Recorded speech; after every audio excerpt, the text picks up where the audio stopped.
The objective of the Trust is to have a strong and rising income over time, and obviously to grow capital over time as well. Well, I think under normal conditions it's very much a buy and hold strategy, because we think that's the way you get the best returns. But obviously during periods of volatility there'll be more opportunities, and therefore we seek to capitalise on those when they arise. But it's very much bottom up. We only invest in businesses that we like. We're benchmark agnostic, high conviction, and fully diversified as well. So in terms of the geographical exposures, I think this is where Murray International is quite different from other trusts. We do have quite a high exposure to real growth areas of the world, in Asia, in emerging markets in Latin America, and also emerging market bonds at the moment, and that amounts to about 60% of the trust.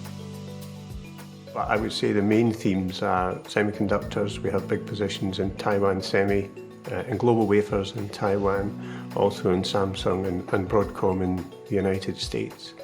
And we've been able to build up some interesting exposure in insurance companies last year in 2020 during the pandemic, because they were really ignored and out of favour. And that's Ping An Insurance in China, Zurich in Switzerland, and Trig in Denmark. I think our approach is different to others in the sector.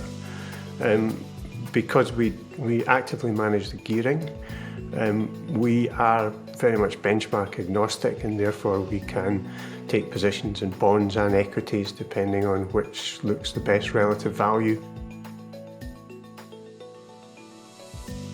I've been in the investment management business for about 35 years now, and I've been fortunate enough to spend a lot of time in different geographies, working in the US market for a long time, in South America for a long time, and also emerging markets.